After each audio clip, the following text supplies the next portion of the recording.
Assalamualaikum warahmatullahi wabarakatuh.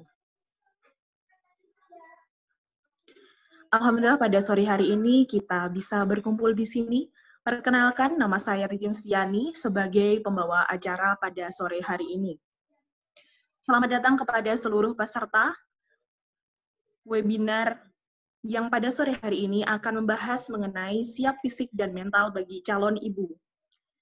Webinar ini merupakan hal yang pertama kali dilakukan oleh Sekolah Komplementer Cinta Ibu atau Sekoci, berkolaborasi dengan Bidan Inisiator Indonesia atau BII, yang biasanya dilakukan secara offline. Saat ini, Bidan Inisiator dan Sekolah Komplementer Cinta Ibu mempunyai Instagram yang bisa diikuti oleh seluruh peserta, yaitu di @bidaninisiator dan @sekoci. Untuk mendapatkan informasi seputar kesehatan.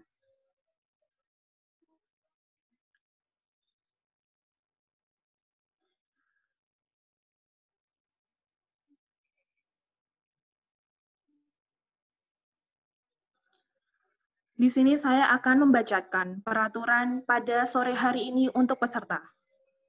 Yang pertama, peserta diharapkan menyiapkan earphone karena terdapat sesi relaksasi agar peserta dapat lebih fokus mendengarkan suara pemateri.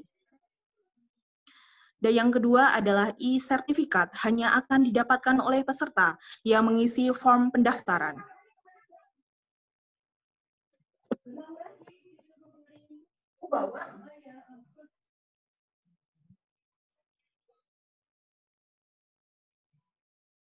Berikut merupakan moderator kita pada sore hari ini, yaitu Nur Anissa Fauzia. Beliau merupakan co-founder Bidan Inisiator Indonesia dan merupakan founder dari Bidan Membantu.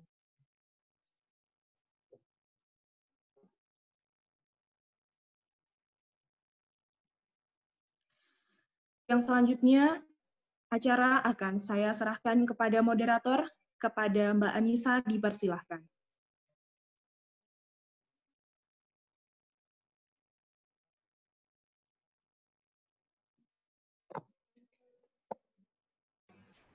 Tes, suaranya bisa terdengar? Bisa, Mbak. Oh iya, terima kasih. Terima kasih banyak kepada Mbak Titin selaku MC yang sudah mempersilahkan saya untuk memandu berlangsungnya webinar ini. Seperti yang sudah disampaikan oleh Mbak Titin selaku MC, bahwa webinar ini adalah webinar series, jadi ada 8 pertemuan yang akan kita lakukan ke depan, dan ini adalah yang pertama. Untuk tema webinar kita adalah optimalisasi kesehatan ibu dan anak melalui pelayanan komplementer. Pertemuan pertama ini membahas mengenai siap fisik dan mental bagi calon ibu. Seperti yang sudah kita ketahui bahwa dalam kehamilan terdapat banyak perubahan, baik perubahan fisik maupun psikis yang akan dialami oleh ibu.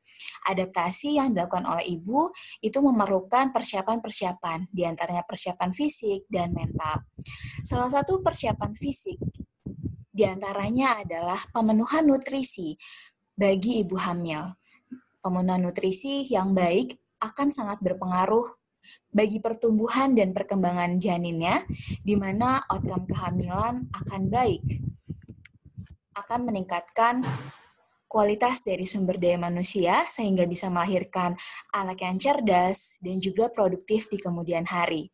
Bukan hanya persiapan fisik yang harus dipersiapkan oleh ibu, tetapi juga ada persiapan mental dengan bagaimana kita mengontrol pikiran kita agar nanti ketika kehamilan atau ketika ibu hamil itu bisa menikmati kehamilannya. Untuk membahas lebih lanjut mengenai bagaimana pemenuhan nutrisi oleh ibu hamil, nanti kita akan bahas oleh narasumber pertama, yang kita angkat judulnya adalah pentingnya gizi dalam kehamilan. Kemudian nanti ada narasumber 2 yang akan membahas mengenai relaksasi dan hypnobirthing. Di sini ada 2 narasumber yang dua-duanya akan memberikan materi secara panelis. Jadi untuk sesi pertama materi terlebih dahulu dan sesi kedua ada tanya jawab. Untuk tanya jawab, sesi tanya jawab ketika ibu-ibu di sini atau mungkin ada bapak-bapak sekalian, para peserta webinar, jika terdapat pertanyaan, silahkan langsung tuliskan di kolom Q&A. Nanti kita akan memilihkan pertanyaannya disesuaikan dengan waktu yang ada. Jadi pada sesi 2, nanti saya akan memilihkan beberapa pertanyaan yang sudah masuk dalam kolom Q&A kita. Baik tanpa berlama-lama, kita langsung pada narasumber pertama yang akan memberikan materi mengenai pentingnya gizi dalam kehamilan yang akan dibawakan oleh Mbak Maharani Jibrilia, Sarjana Gizi. Sebelum Mbak Maharani memberikan materinya, saya akan membacakan sedikit mengenai profil beliau. Beliau adalah ahli gizi, alumni Pencerahan Nusantara 4. Untuk saat ini, beliau bekerja sebagai nutrisionis dan juga di Quality Health Safety and Environment di PT Gobel Dharma Sarana Karya. Side Kitchen Karawaci Tangerang. Beliau adalah lulusan dari alumni dari Universitas Gadjah Mada dan beliau juga merupakan awardee Tonoto Foundation Full Scholarship. Tanpa berlama-lama, saya akan mempersilahkan Mbak Maharani untuk memberikan materinya selama kurang lebih 30 menit.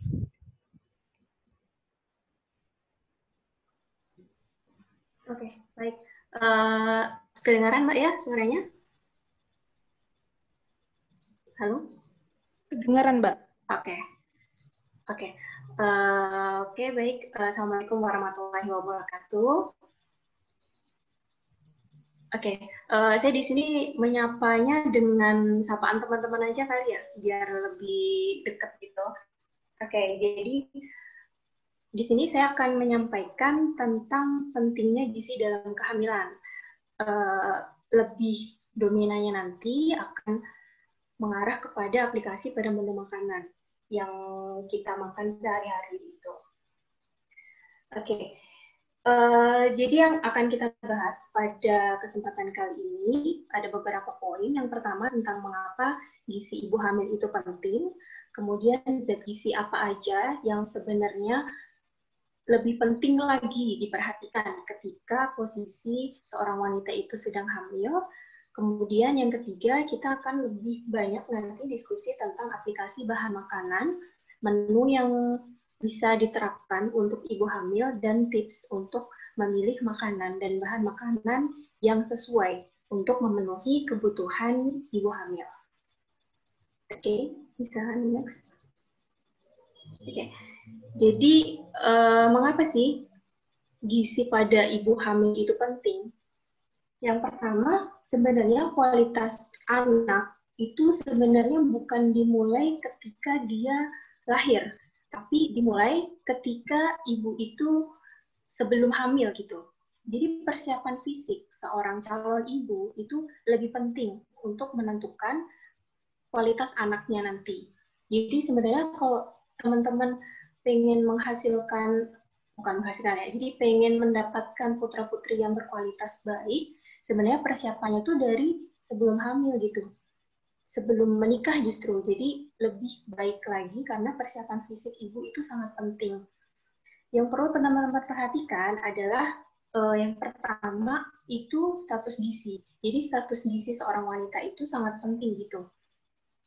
Yang paling mudah sekali untuk dilihat adalah lingkar lengan atas. Jadi untuk teman-teman yang masih mempersiapkan diri, misalkan masih mahasiswa atau sebelum menikah gitu, bisa dilihat juga status gizinya itu bagaimana. Lingkar lengannya itu apakah dia sudah normal atau belum gitu. Jadi lingkar lengan atas itu kita bisa lihat, kan kita punya lengan di bagian atas nih. Jadi di tengah-tengahnya itu diukur apakah dia sudah sesuai standar atau belum. Jadi standarnya itu di angka 23,5 cm. Ketika kita sudah berada di 23,5 cm atau lebih, berarti status gizi kita sudah baik gitu. Artinya tubuh fisik kita ini udah siap untuk hamil gitu ya, untuk mempersiapkan kehamilan. Tapi kalau misalkan masih kurang dari 2-3,5, maka perlu diperhatikan lagi asupan gizi teman-teman itu seperti apa, agar nantinya lebih siap lagi untuk menghadapi kondisi kehamilan tersebut. Oke. Next, Mbak.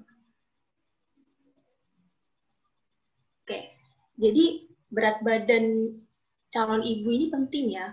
Sebelum hamil itu penting, karena berat badan berdasarkan penelitian itu, berat badan sebelum hamil itu berpengaruh langsung terhadap berat badan pada bayi. Jadi penelitian menunjukkan bahwa wanita yang berat badannya kurang, itu dia lebih berisiko untuk melahirkan bayi yang lahirnya rendah beratnya. Walaupun ketika dia hamil, itu berat badannya pertambahannya sama dengan wanita yang berberat badan normal. Pun sebaliknya, kalau misalkan wanita yang terlalu gemuk atau terlalu obesitas, itu dia akan lebih berisiko lagi untuk mengalami yang namanya gangguan diabetes gestasional atau tekanan darah tinggi. Jadi sebenarnya perhatikan berat badan normal seorang wanita itu penting sekali. Seperti itu. Next. Oke. Jadi kebutuhan gizi yang penting pada masa kehamilan kita bisa lihat di sini. Oke, jadi kebutuhan yang perlu diperhatikan untuk pembentukan janin itu adalah vitamin B12, lemak omega 3, omega 6, vitamin C, vitamin A, vitamin D, asam folat, zat besi, kalsium, yodium, dan serat. Beberapa jenis zat besi ini akan saya sampaikan di slide berikutnya. Next. Nah, oke. Kita bisa lihat di sini bahwa kebutuhan gizi berdasarkan angka kecukupan gizi 2019 ini disebutkan bahwa energi itu sebenarnya tidak terlalu berbeda jauh gitu dengan kondisi sebelum hamil. Jadi di bawah ini ada tabel kehamilan itu untuk energi itu pertambahannya di trimester pertama hanya 180 kalori, itu setara dengan 200 gram nasi. Terus kemudian yang trimester 2 dan 3 itu pertambahannya kurang lebih 300 kalori. Jadi sebenarnya jumlahnya itu tidak terlalu banyak, tapi kita lihat lagi kualitas dari makanannya itu lebih diperhatikan gitu. Misalkan protein, penambahan protein di sini lebih tinggi. Bisa mencapai 30 gram ketika trimester 3. Jadi kebutuhan protein dan kualitas protein itu sendiri yang perlu diperhatikan oleh teman-teman gitu. Kemudian lemak juga, kualitas lemak di omega 3 dan omega 6 juga dia bertambah gitu. Dan kemudian air. Di sini air penambahannya sekitar 300 ml. Nanti disesuaikan juga dengan kondisi ibu hamil, dengan berat badannya juga kayak gitu. Biasanya yang sering dikeluhkan itu adalah ketika ibu hamil dia merasa mual untuk sekedar minum air putih saja gitu, padahal kebutuhan airnya penting. Nah, di sini bisa dimodifikasi begitu, bisa dibuat alternatif dengan cara teman-teman kan tahu ya ada infused water kayak gitu kan. Jadi air yang ditambah buah-buah di dalamnya itu bisa menjadi salah satu alternatif untuk agar ibu hamil itu bisa minum lebih banyak. Atau jus buah kayak gitu, atau kuah sayur itu termasuk dalam cairan. Jadi air di sini bukan hanya air putih, tapi keseluruhan cairan yang masuk ke dalam tubuh dalam satu hari gitu. Kemudian next. Oke, jadi kalau di sini yang tadi adalah kebutuhan makronya ya. Sekarang untuk kebutuhan mikronya, jadi di sini kebutuhan-kebutuhan mineral itu sangat penting. Seperti kita ketahui tadi, kalsium itu penambahannya sangat penting, 200 mikrogram. Kemudian zat besi ditambah 9 mikrogram, yodium, seng, selenium, magnesium, dan yang paling penting lagi adalah tembaga. Nanti akan saya jelaskan lagi. Next. Oke, jadi di sini untuk asam folat itu penting dikonsumsi tidak hanya ketika ibu hamil, justru ketika menjadi calon ibu gitu ya. Apalagi kalau misalkan teman-teman sebelum menikah, penting banget untuk memperhatikan asupan asam folat. Apalagi yang setelah menikah dan persiapan kehamilan, karena pada dasarnya asam folat itu penting untuk pembentukan tabung saraf bayi. tabung saraf janin gitu. Jadi sangat penting sekali dipenuhi dalam tubuh seorang calon ibu. Karena biasanya wanita-wanita yang hamil muda itu belum tahu kalau dirinya itu hamil gitu. Jadi mungkin akan kelewat asupan asam folatnya. Kalau misalkan untuk solusinya, biasanya ketika seseorang itu menikah, maka suplementasi asam folat itu sangat penting. Kalau misalkan dia konsumsi makanan-makanan hariannya itu benar-benar gitu. Jadi sumbernya itu bisa didapatkan dari beberapa jenis makanan seperti kacang-kacangan, brokoli, buah gitu, apalagi buah alpukat. Dan di sini juga ada kandungannya, bisa teman-teman lihat sendiri gitu ya. Oke, terus next. Nah, yang kedua yang penting lagi adalah zat besi. Jadi zat besi di sini sangat penting untuk pertumbuhan janin dan perkembangan otak. Jadi terkait dengan kekebalan tubuh dan perkembangan otak kognitif dari janin itu sendiri. Jadi pada wanita sebenarnya simpanan zat besi di dalam tubuh itu sangat penting. Jangan sampai kita itu mengalami anemia gitu. Anemia kan gejalanya 5L ya, letih, lemah, lesu, lunglai gitu. Dan paling kelihatan adalah bisa teman-teman lihat sendiri di bawah kelopak mata ini ya. Jadi kita bisa lihat di kaca kalau misalkan dia pucat, berarti kita masih kurang zat besi lagi gitu. Dan kita harus menambah konsumsi zat besi. Soalnya anemia ini sebenarnya sangat krusial, sangat sebenarnya tidak boleh sampai ibu hamil itu anemia, apalagi kalau dia kandungan hemoglobin dalam tubuhnya itu sangat rendah. Itu karena sangat berpengaruh pada pertumbuhan janin dan perkembangan otak bayi gitu. Jadi sebisa mungkin teman-teman benar-benar memperhatikan asupan zat besi ini. Asupan zat besi sebenarnya tidak mesti kita makan. Jadi makanya harus diperhatikan juga gitu, karena zat besi ini agak riskan gitu ya. Kalau misalkan selama hamil, dia bisa berpotensi menimbulkan mual muntah, kayak gitu. Jadi kita harus tahu bagaimana konsumsi, apalagi yang diberikan tablet besi ya selama hamil itu ya. Jadi minumnya itu biasanya untuk menghindari mual dan muntah, diminumnya sebelum tidur, kayak gitu. Dan jangan juga teman-teman ketika minum suplemen zat besi, kemudian habis itu minum teh. Karena dia nantinya malah nggak jadi terserap gitu ya zat besinya ya. Oke, suaranya digedein lagi.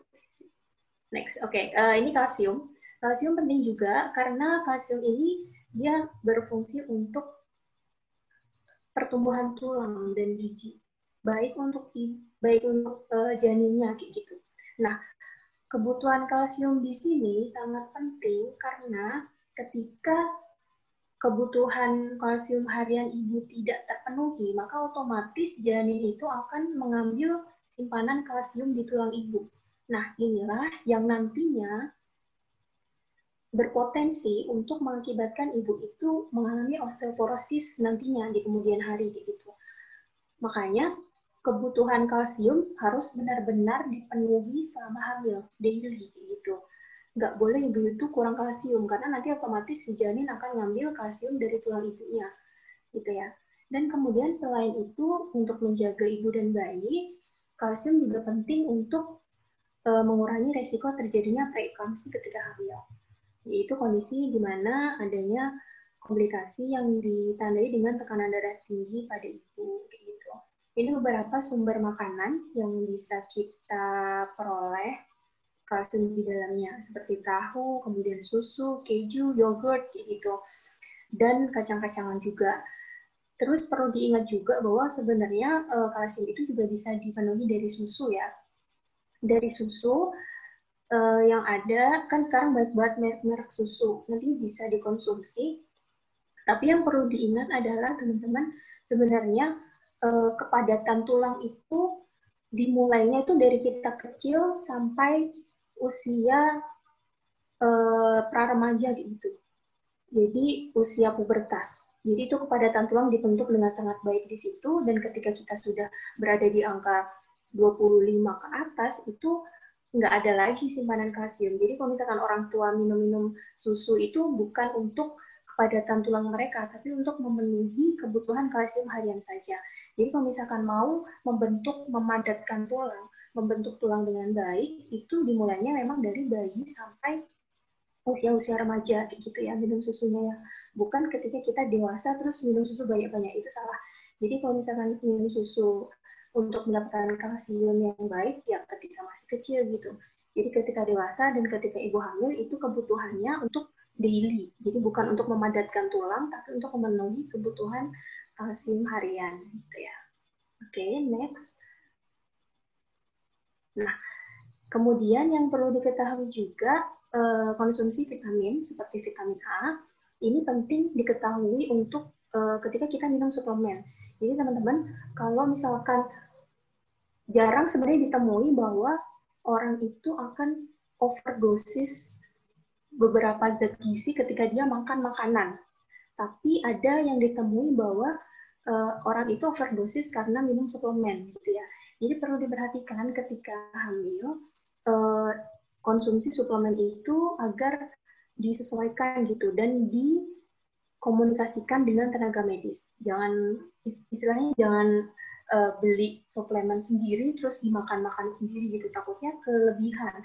Karena kalau misalkan overdosis vitamin A malah justru menyebabkan cacat pada janin gitu kan, itu nggak kita mau juga kan. Jadi lebih baik ketika beli suplemen karena takut untuk misalkan kekurangan beberapa zat gizi mikro, maka segera komunikasikan aja pada tenaga medis gitu. Oke, next. Nah, oke, kita akan lebih banyak ya membahas tentang materi di sini. Jadi ini terkait dengan tips untuk memperhatikan kualitas makanan. Seperti yang tadi dijelaskan bahwa kualitas makanan itu lebih penting sebenarnya daripada sekedar kuantitas. Jadi kualitas makanan lebih penting dari sekedar jumlah yang kita makan gitu. Yang pertama tentang pemilihan menu. Jadi variasi makanan itu teman-teman harus perhatikan selama kehamilan pertama sampai nantinya lahir. Maka yang perlu diperhatikan adalah komposisi makanan yang teman-teman makan setiap hari. Jadi dalam satu piring itu tolong diperhatikan asupan karbohidratnya, proteinnya, lemaknya, vitamin, dan mineral. Jadi dalam satu piring itu, sebisa mungkin teman-teman harus ada nih karbohidratnya. Karbohidrat bisa dari nasi, bisa dari kentang, bisa dari mie, bisa dari umbi-umbi yang lain gitu. Kemudian protein. Yang diperhatikan di sini adalah protein itu dia tidak hanya tentang jumlahnya saja, tapi kualitasnya saja. Kualitasnya juga, karena protein untuk kebutuhan ibu hamil kan sampai di angka penambahan 30 gram ya. 30 gram itu lumayan banyak gitu. Dan protein ini diperhatikan juga karena dia lebih sensitif terhadap panas. Misalkan nih teman-teman ya, dalam satu butir telur itu kan dia terdapat 6-7 gram proteinnya satu butir. Nah, kalau misalkan kita masaknya benar, maka 6 gram protein pada telur itu akan 100% terserap ke dalam tubuh. Kalau misalkan kita tidak benar masaknya, misalkan telurnya digoreng sampai dia terlalu brown kayak gitu, nah itu beberapa proteinnya akan hilang, akan rusak begitu. Makanya nggak jadi 6 gram lagi, mungkin cuma 3, mungkin cuma 4 gram kayak gitu yang masuk ke dalam tubuh. Jadi nantinya protein ini kan penting ya, karena tadi kebutuhannya sampai 30 gram. Gitu, maka pemilihan prosesnya juga harus diperhatikan. Kemudian yang ketiga, lemak. Asupan lemak juga penting, dan vitamin dan mineral. Jadi vitamin dan mineral ini dipenuhinya itu dengan buah dan sayur. Otomatis setiap kali makan harusnya ada buah dan ada sayur. Gitu. Kemudian sebenarnya variasi makanan ini banyak banget. Tidak ada pantangan untuk ibu hamil, kecuali alergi ya, kecuali alergi.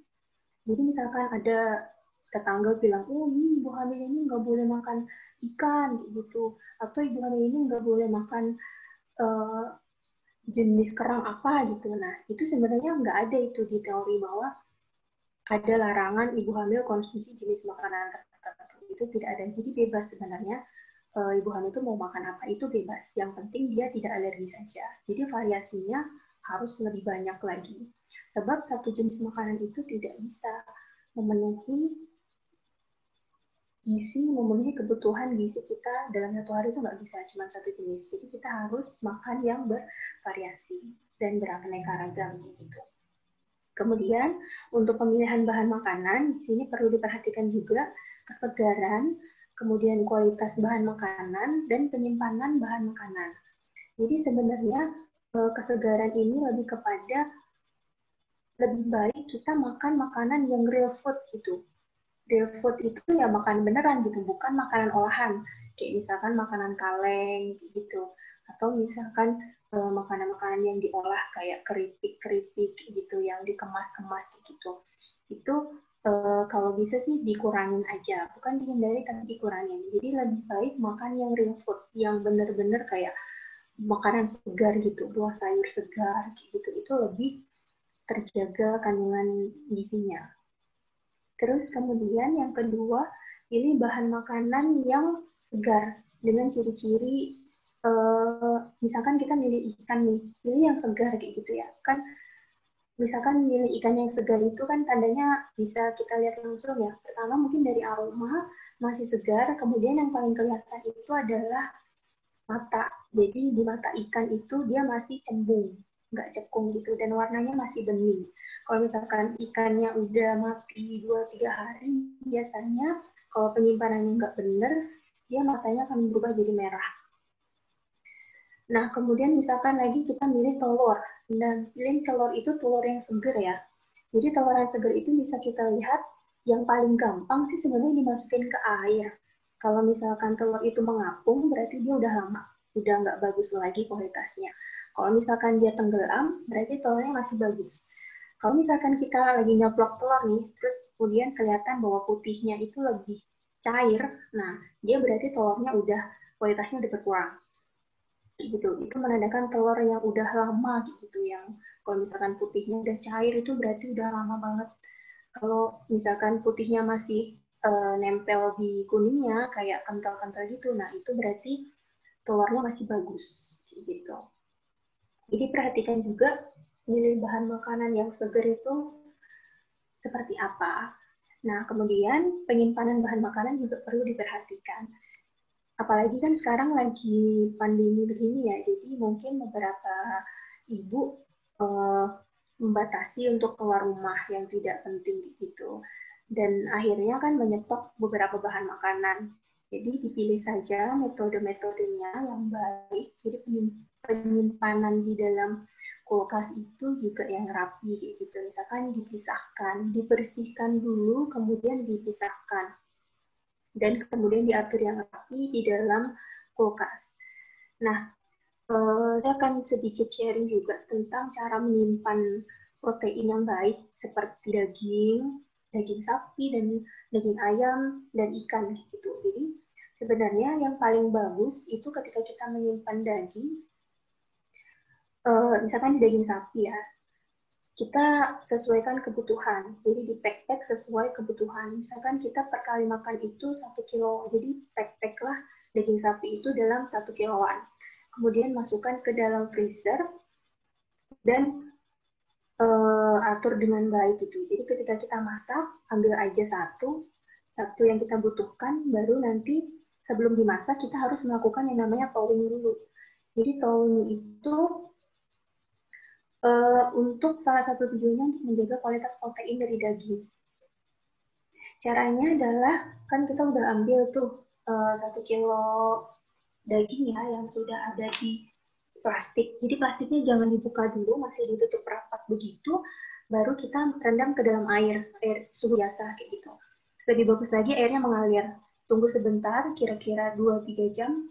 2 jam sepertinya itu sudah larut semua, mesti itu sudah nggak dalam bentuk es batu lagi gitu ya.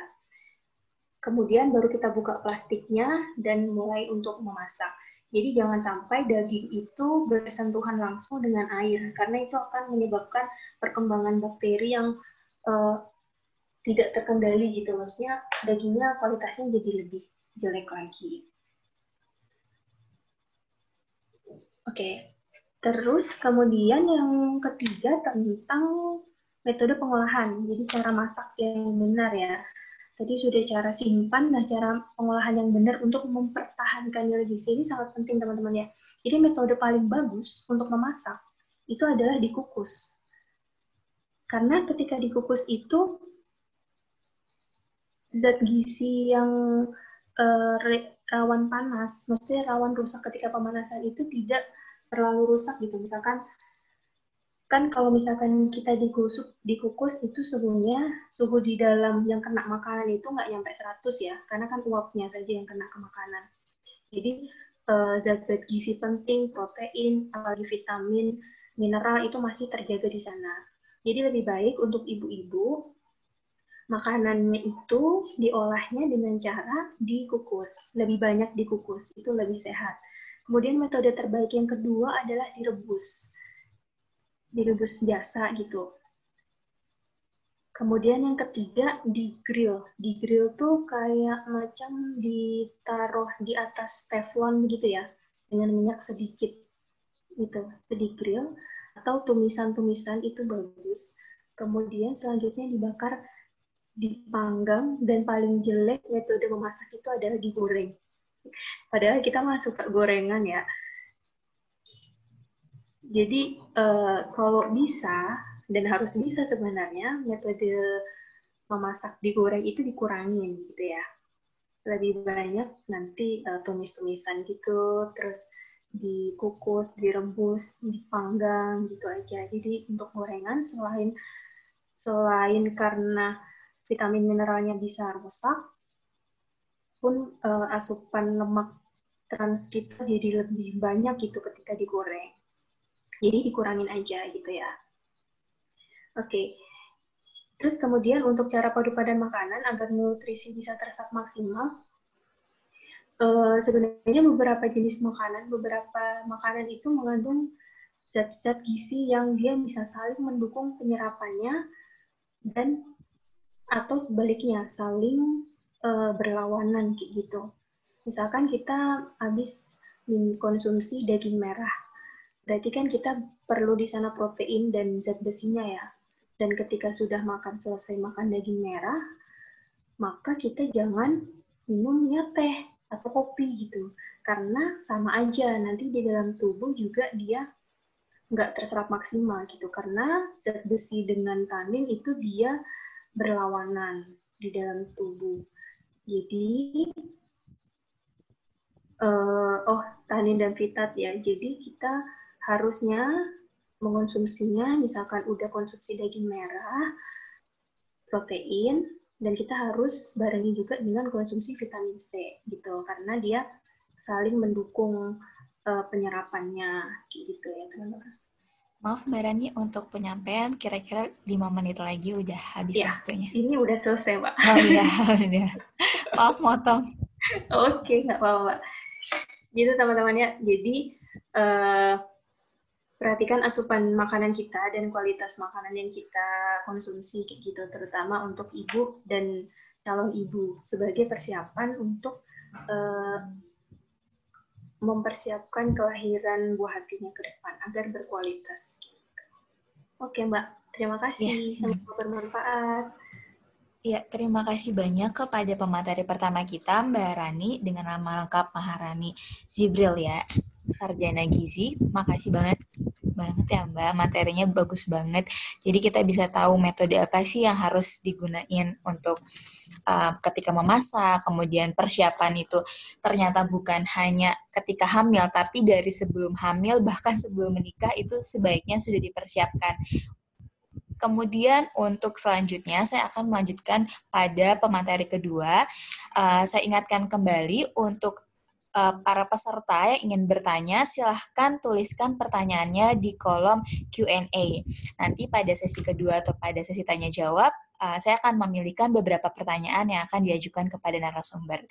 Selanjutnya, untuk pemateri kedua, ini kita akan membahas mengenai relaksasi dan hypnobirthing yang akan dibawakan oleh Mbak Hairani Indah Lamen, STRKEP.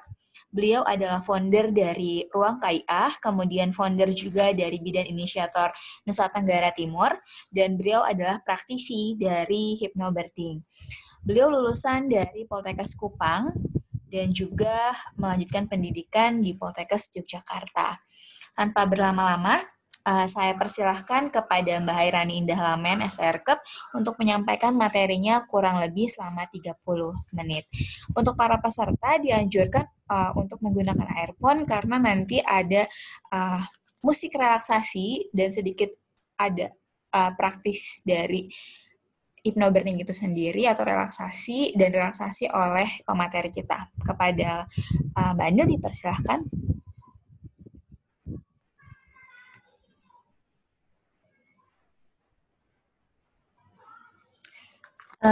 Sorry Mbak Anil, masih di mute soal di unmute dulu. Suaranya belum terdengar. Belum masuk. Belum. Iya, mungkin bisa nah, coba. Halo? Halo? Kedengaran nggak? Iya, udah masuk sekarang. Udah? Ya. Oh, iya. Oke. Selamat sore semuanya. Assalamualaikum warahmatullahi wabarakatuh. Salam sejahtera buat kita semua. Halo? Nyambung?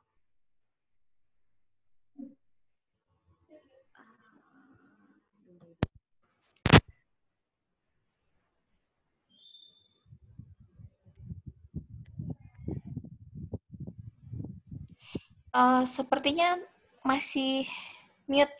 Bisa di-unmute lagi.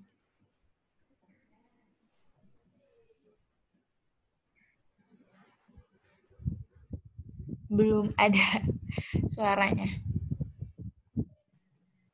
Ya. Nah, ini udah ada. Kalau ini udah? Iya, sekarang udah ada.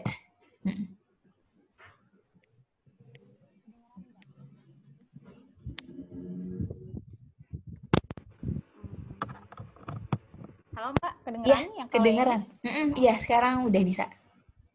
Oke, terima kasih atas kesempatannya. Selamat sore. Assalamualaikum warahmatullahi wabarakatuh.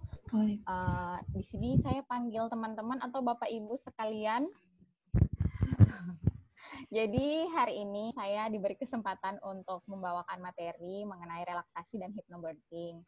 Jadi sebenarnya relaksasi dan hypnobirthing ini adalah satu kesatuan di mana ketika kita relaksasi kita akan ketika kita di hypnobirthing kita akan masuk ke dalam kondisi relaksasi. Mungkin next dulu.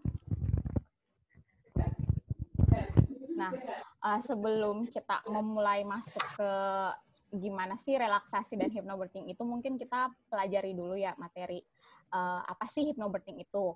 Nah, kalau kita melihat dari sejarahnya, hypnobirthing itu berasal dari dan juga birthing. Nah, kalau hipnosis itu sendiri, itu di zaman Yunani kuno, hipnosis ini adalah salah satu nama dewa tidur, dan ketika kita kaitkan dengan kata tidur, berarti ini bisa disamaartikan dengan pikiran yang tenang atau relax gitu. Nah, sedangkan kalau birthing itu sendiri, di dalam bahasa Inggris artinya proses persalinan. Jadi kalau misalkan hypnobirthing ini digabungkan, maka hipnosis yang dilakukan untuk ibu bersalin atau ibu hamil gitu. Nah, kalau mau dikatakan tentang hipnosis ini, sebenarnya banyak cabang ilmu yang sudah menerapkan. Misalnya ada kalau misalkan untuk persalinan, jadi hypnobirthing. Kalau misalkan untuk terapi, hipnoterapi. Dan mungkin peserta webinar hari ini juga sudah tidak asing lagi dengan kata hipnosis. Nah, selain itu juga ada hipnoanestesi dan sebagainya. Mungkin bisa di next slide-nya. Oke, nah jadi hypnobirthing itu sendiri adalah salah satu teknik autohipnosis atau self-hypnosis, di mana merupakan upaya menanamkan sugesti positif atau afirmasi positif ke dalam pikiran bawah sadar kita atau ibu hamil agar ibu hamil ini dapat menjalani masa kehamilan dan persiapan persalinannya dengan tenang. Next.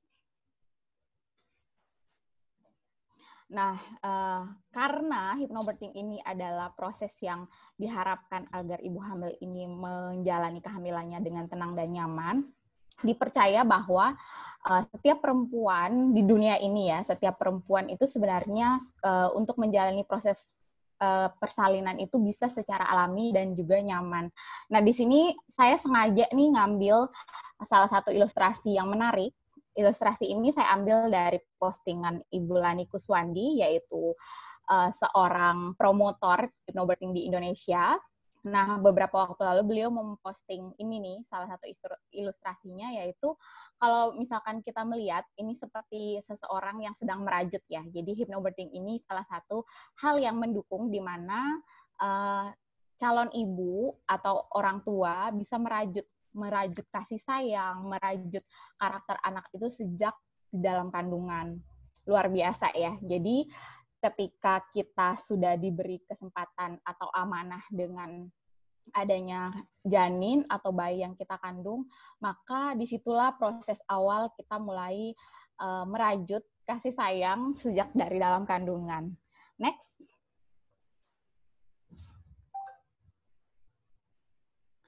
Nah, selain itu, sebelum kita masuk ke dalam proses hypnobirthing, sebenarnya kita kenali dulu nih, ada 4 irama otak manusia. Jadi, irama otak manusia ini dibagi menjadi 4 bagian. Yang pertama, irama otak beta, yaitu di mana ini contohnya itu adalah di saat kondisi kita dalam kondisi yang aktif atau sadar seperti saat ini.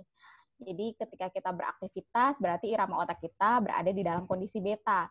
Kemudian ada juga dalam kondisi alfa. Kalau di dalam kondisi alfa ini, saat tubuh kita rileks, namun kita tetap waspada. Misalnya, kita sedang serius membaca satu novel atau buku yang menarik, kita fokus membaca, namun ketika misalkan ada orang yang lewat di depan kita, sebenarnya kita sadar itu.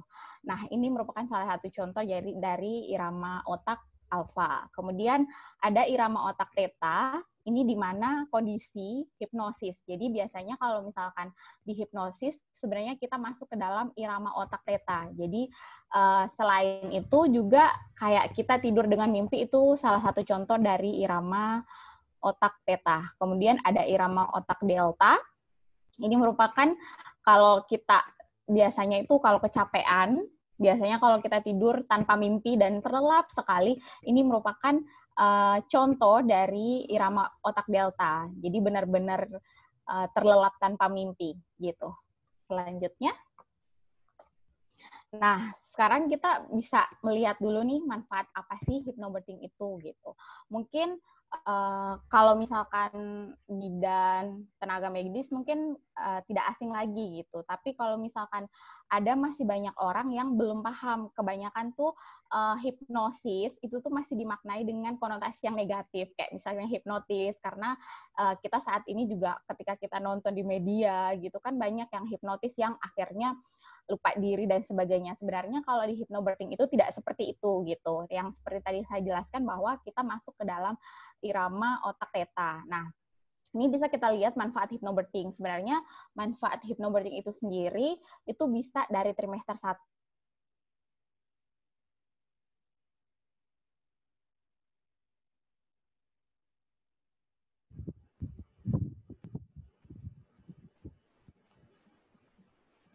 Halo Kak Anil.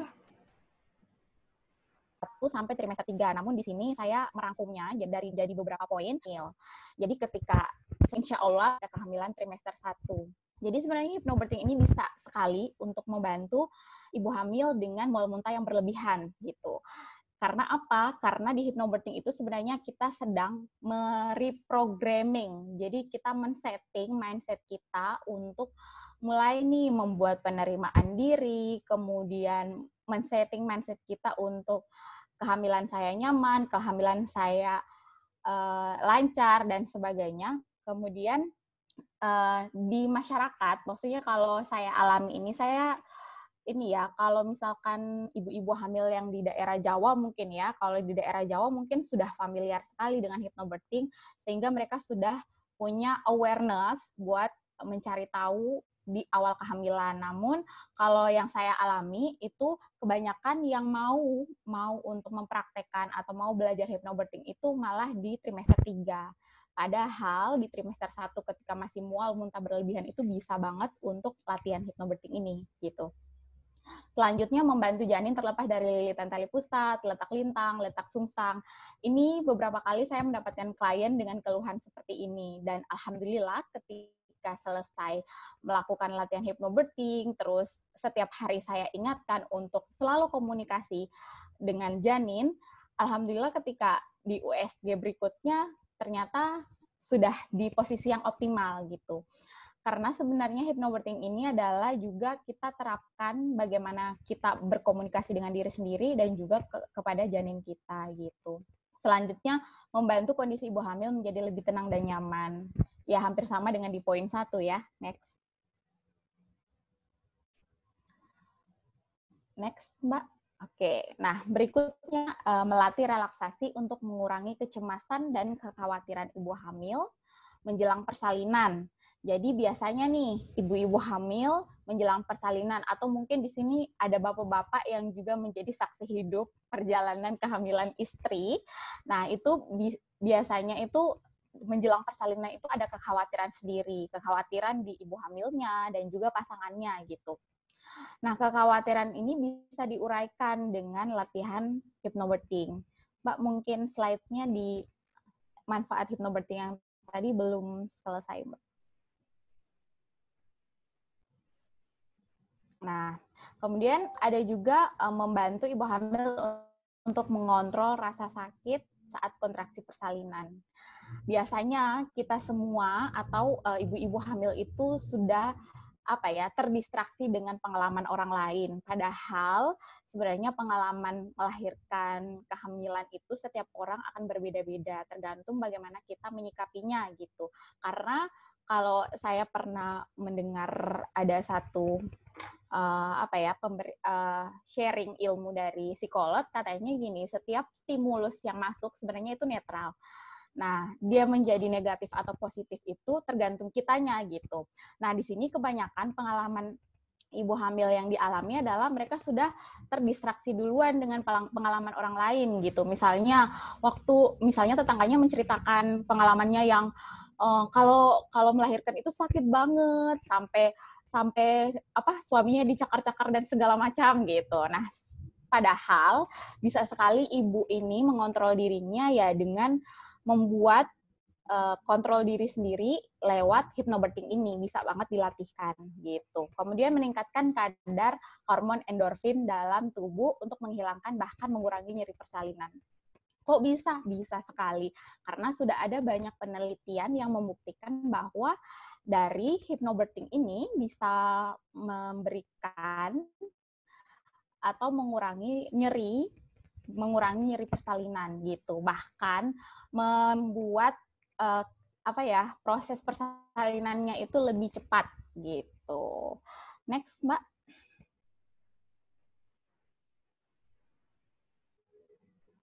Next. Oke.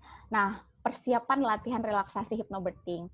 Kira-kira kalau ketika kita mau latihan hypnobirthing perlu persiapan nggak? Perlu. Kenapa? Karena ketika kita latihan hypnobirthing artinya kita memberikan kesempatan pada diri untuk menjeda ya, memberi kesempatan pada diri untuk mengambil waktu sendiri, kemudian melakukan komunikasi pada diri dan juga kepada janin. Next.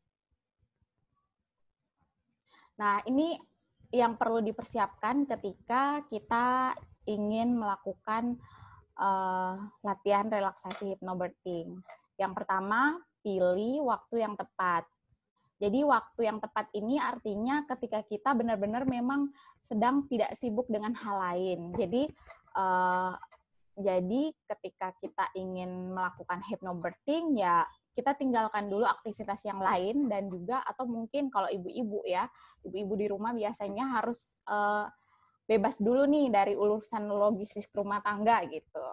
Yang kedua, persiapan tempat gitu. Jadi persiapan tempat ini sangat mendukung ibu hamil untuk masuk ke dalam kondisi relaksasi, karena tempat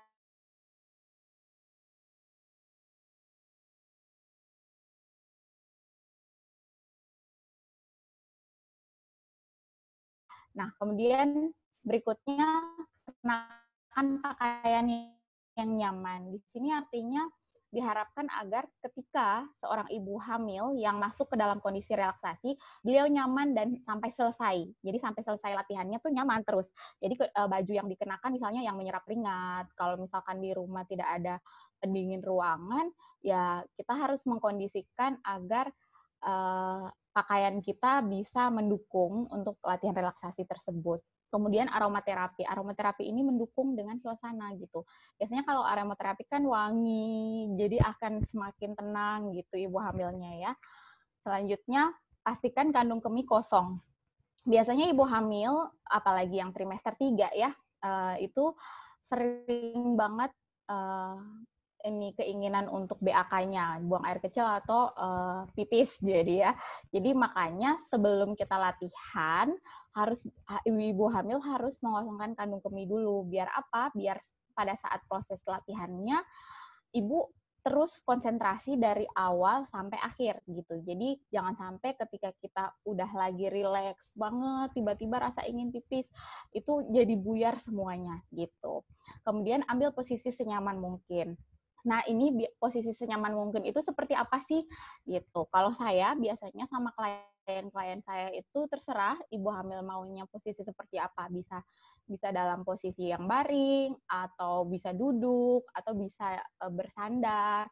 Atau kalau misalkan pasangan ikut, bisa banget saling berpegangan tangan, atau saling tangannya diletakkan di perut sebagai upaya untuk komunikasi sama janinnya gitu. Jadi terserah senyaman mungkin, senyaman yang ibu hamil inginkan gitu. Next. Next, Mbak. Oke, nah ini berikut lakukanlah ketika kita sudah melakukan persiapan ya.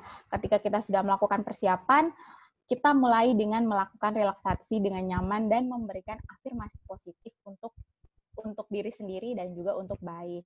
Nah, di sini mungkin jelas nggak ya kalau terlihat dari layarnya teman-teman semua. Di sini saya ambil salah satu slide postingan saya di Instagram. Itu ada beberapa contoh afirmasi positif yang bisa diterapkan untuk ibu hamil.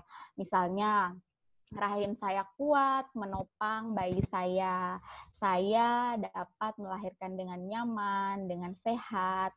Kemudian, bayi saya mengetahui waktu yang paling tepat untuk dilahirkan. Nah, itu beberapa contoh. Kemudian ada juga air ketuban saya normal, tali pusat normal, posisi bayi saya turun dengan optimal. Bisa banget itu dikomunikasikan setiap hari. Jadi hypnobirthing ini tidak bisa kalau misalkan kita cuman lakukan latihan hanya sekali ya, bapak-bapak, ibu-ibu sekalian. Jadi hypnobirthing ini butuh untuk direpetisi, diulang. Kenapa? Biar penanaman atau reprogramming tadi bisa membekas atau tertanam di pikiran bawah sadar kita untuk afirmasi positif tersebut gitu. Next. Next, Mbak. Oke, nah di sini saya selalu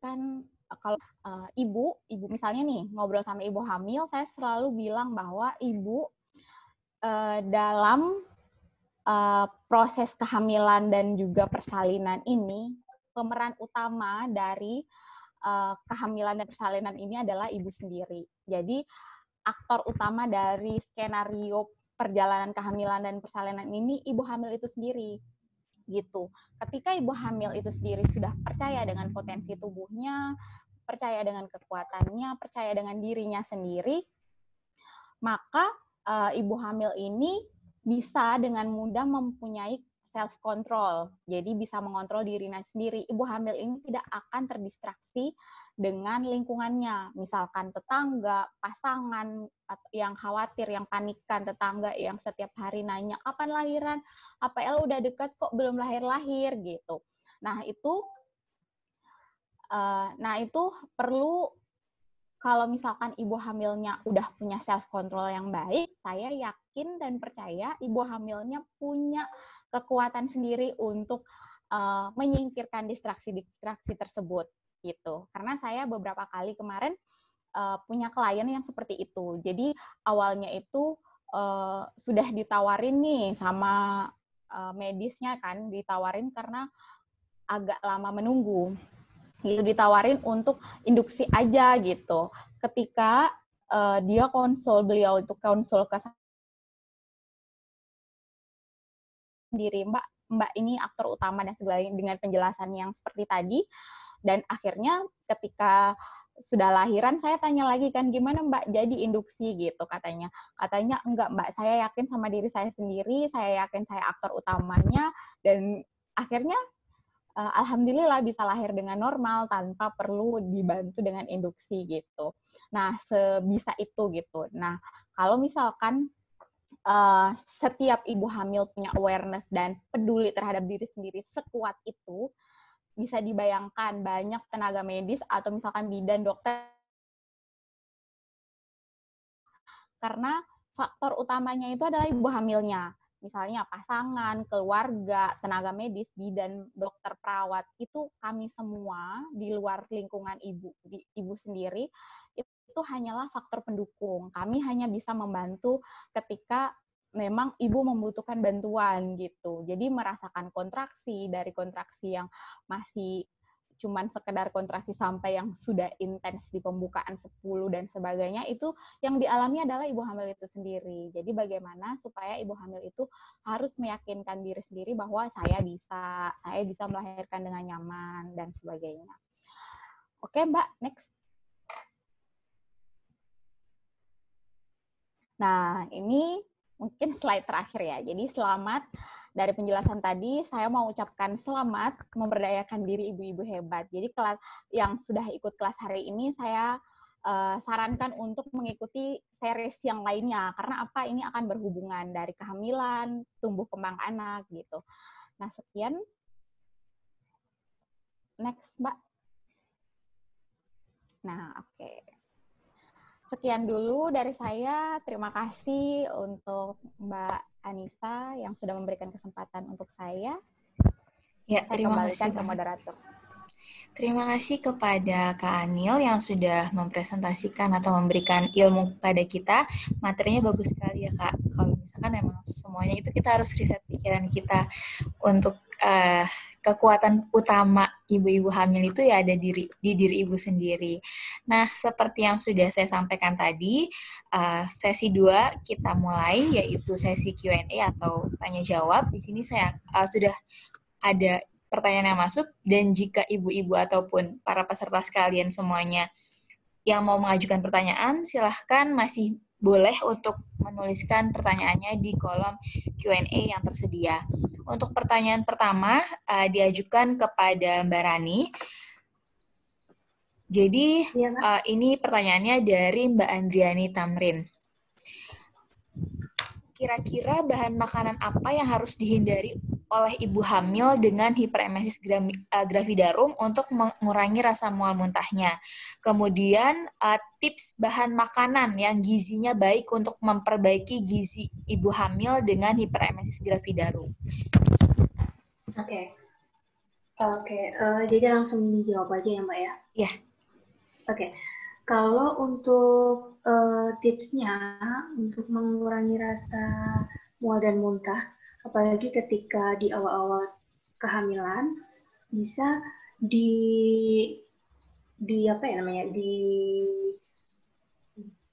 kita tuh memilih makanan-makanan yang dia tidak berbumbu tajam gitu. Jadi hindari makanan yang berbumbu tajam, beraroma-aroma tajam kayak gitu, dan berasa pedas atau terlalu pedas ataupun terlalu asam. Jadi pilih makanan yang dia kayak light gitu, jadi rasanya tuh light aja, yang biasa-biasa aja kayak gitu. Terus pilih juga beberapa bahan makanan yang kering, misalkan kue, cracker gitu. Itu bisa untuk mengurangi rasa mual atau muntah ketika selesai makan, gitu ya. Jadi kue-kue, cracker itu bisa dicoba, dan juga tipsnya itu makanlah sedikit-sedikit tapi sering, gitu ya. Jadi sebenarnya makan itu tidak harus kita 3 kali atau 4 kali sehari, itu nggak harus. Untuk ibu hamil makan itu bisa lebih bervariasi lagi. Jadi misalkan per 2 atau 3 jam kita makan. Nggak apa-apa, dikit-dikit aja, tapi sering gitu. Itu untuk salah satu tips agar nutrisi yang kita butuhkan dalam satu hari itu tercukupi. Jadi selain tadi hindari makanan berbau tajam, terlalu pedas, terlalu asam, dan juga bisa dicoba makan sedikit-sedikit tapi sering, dan cobalah kayak ngemil untuk cracker, kue-kue kering kayak gitu, itu bisa dicoba. Gitu Mbak, Ya, apakah sudah menjawab? Ya, tadi saya simpulin lagi ya dari jawabannya Mbak Rani, untuk ibu hamil yang mengalami hiperemesis gravidarum, hindari makanan-makanan yang berbau tajam, dan hindari juga makanan yang pedas.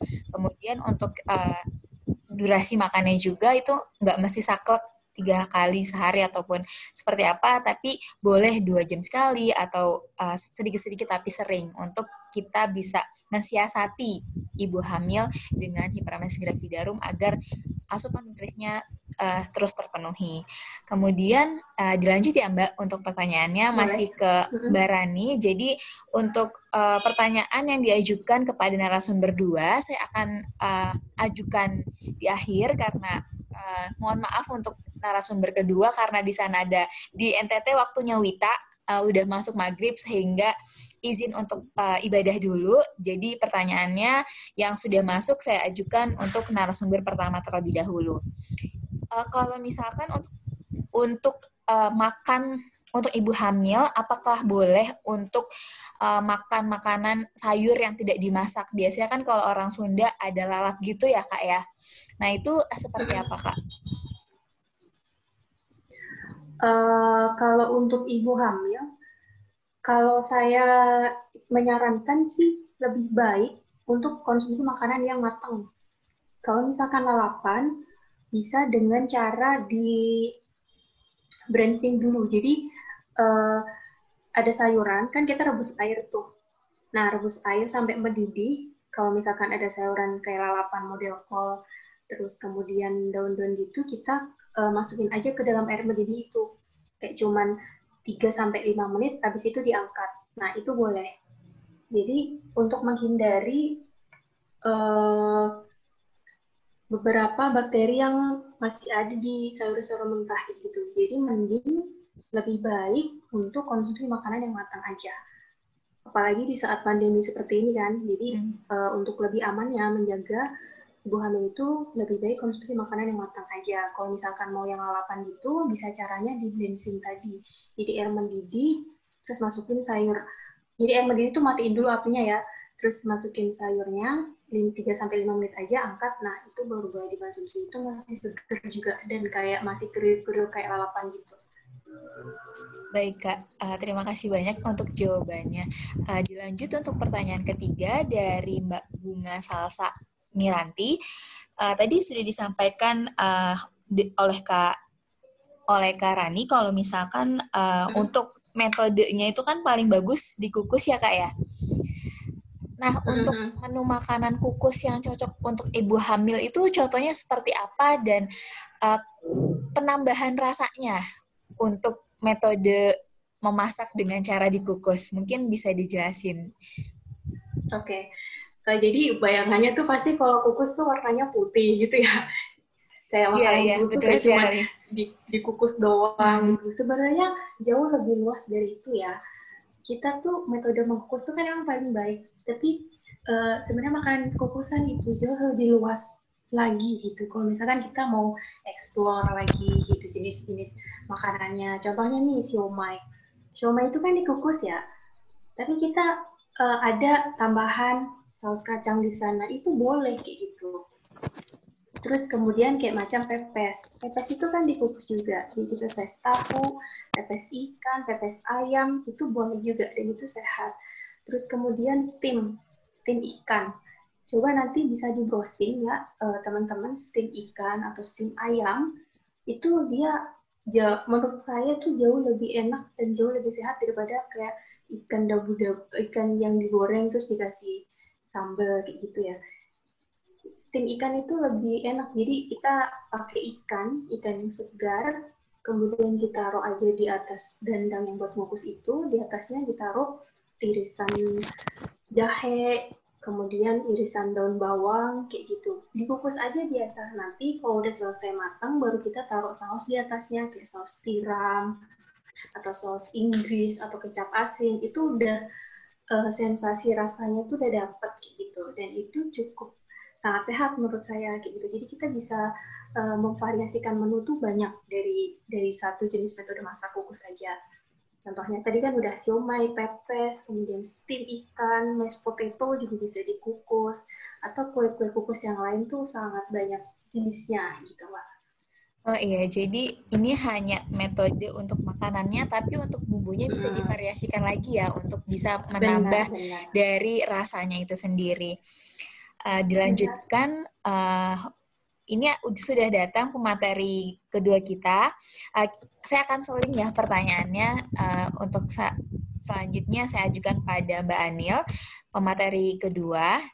Di sini untuk pertanyaannya dari Rizka Amalia, mahasiswi Poltekkes Jakarta.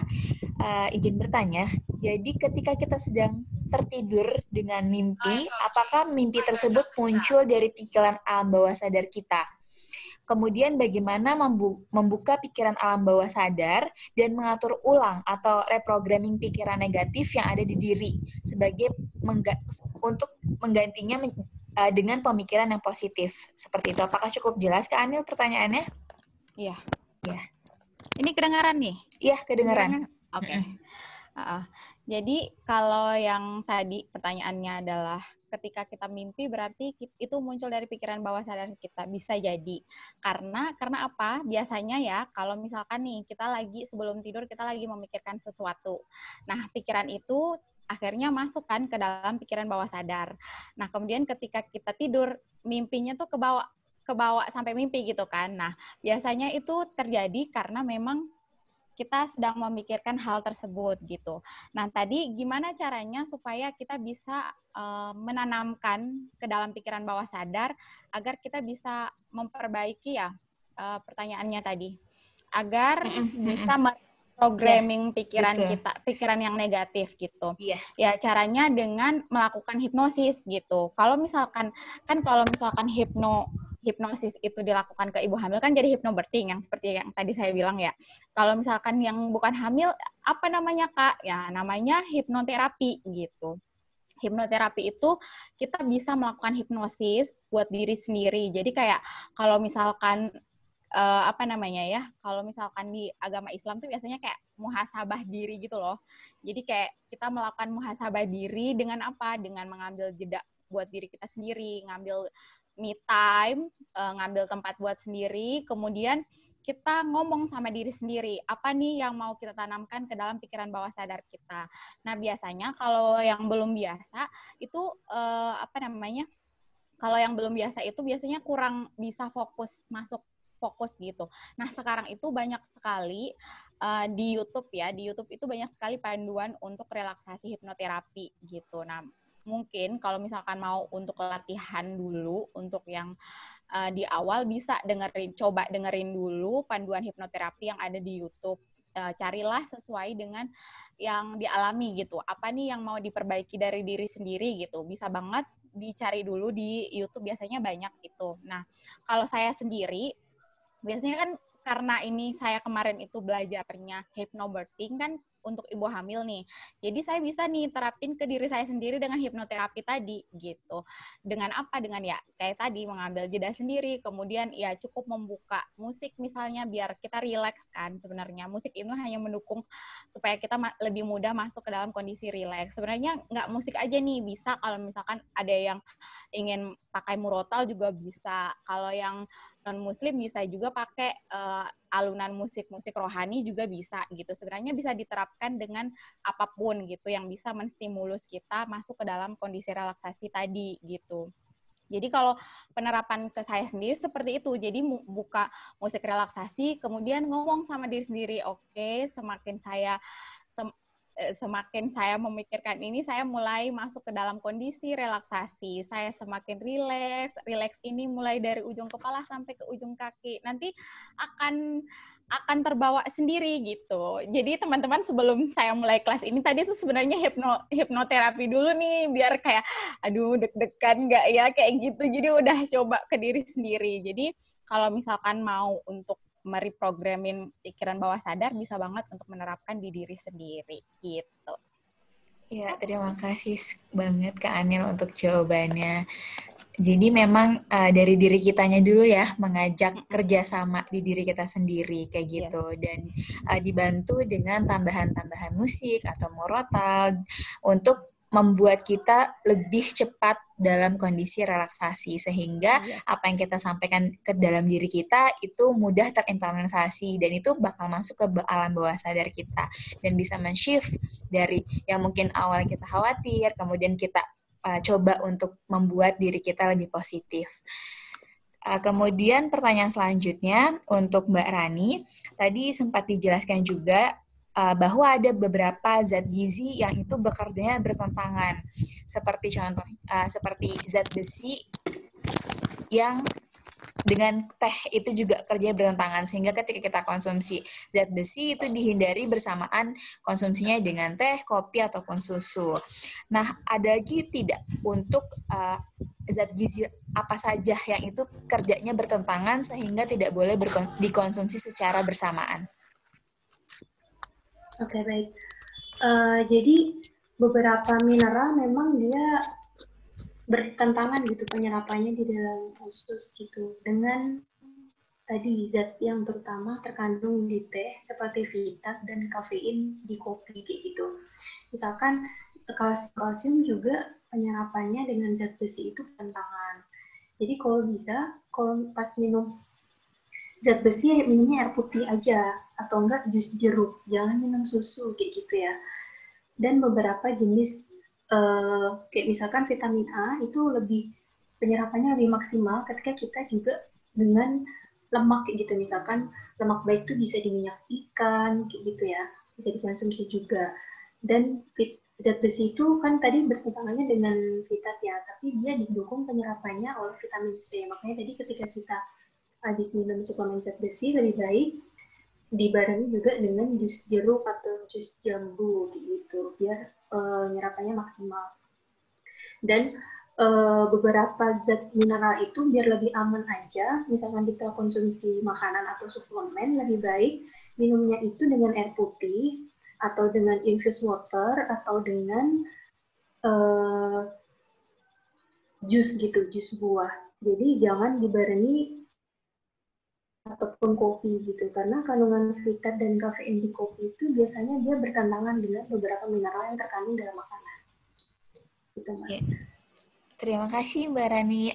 Saya lanjutkan karena masih ada waktu untuk pertanyaan Q&A-nya. Kepada Kak Anil, ini ada pertanyaan. Bagaimana terkait pemilihan tempat ketika melakukan hypnobirthing? Bisa tidak itu dilakukan di luar gedung, seperti di taman?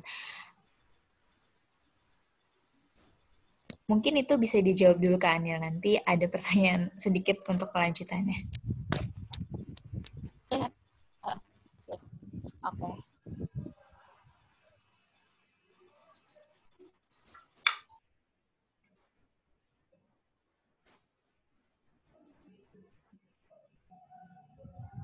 Halo, Kak Anil.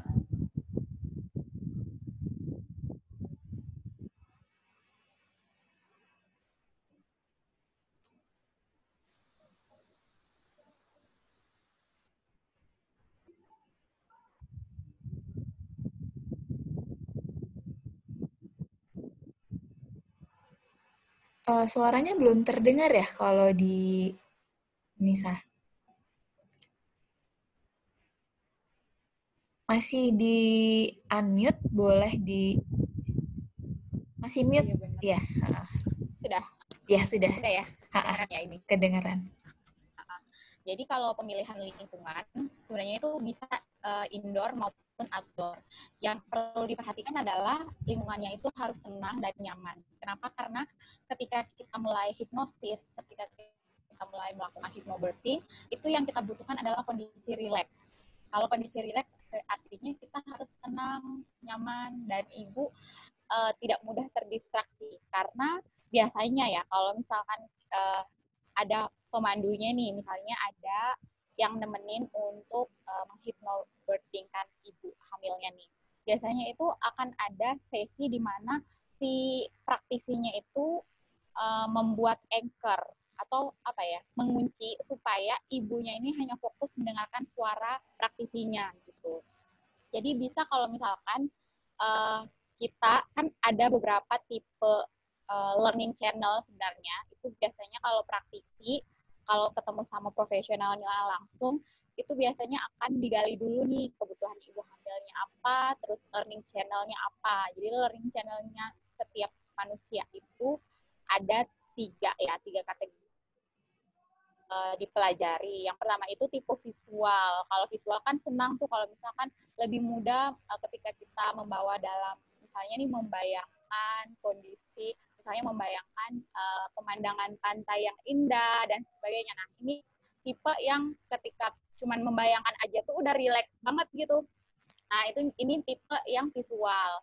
Kemudian auditory itu yang tipe mendengarkan suara-suara gitu. Nah misalkan ada yang pengen maunya tuh langsung dengar suara alam, bisa ke pantai terus duduk di pantai, atau misalkan ke pinggiran sungai yang maksudnya yang nggak yang langsung ke sungainya ya, jadi kayak ada dengar aliran air dan sebagainya. Ini tipe auditory yang memang ketika ada stimulus suara itu cepat sekali untuk masuk dalam kondisi rileks. Nah sama juga ada juga kinestetik itu yang merasakan, jadi ketika kita memberikan apa ya stimulus seperti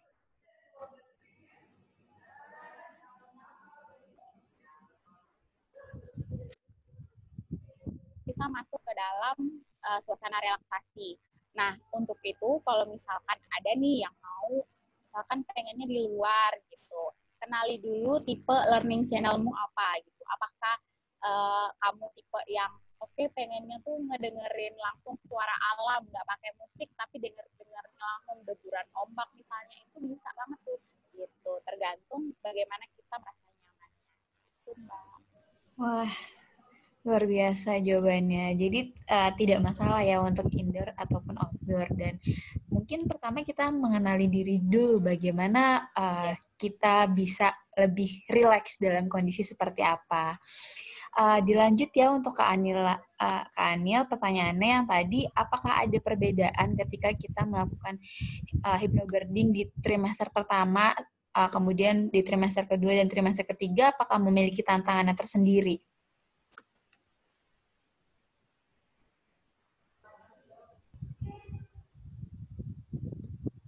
Anil?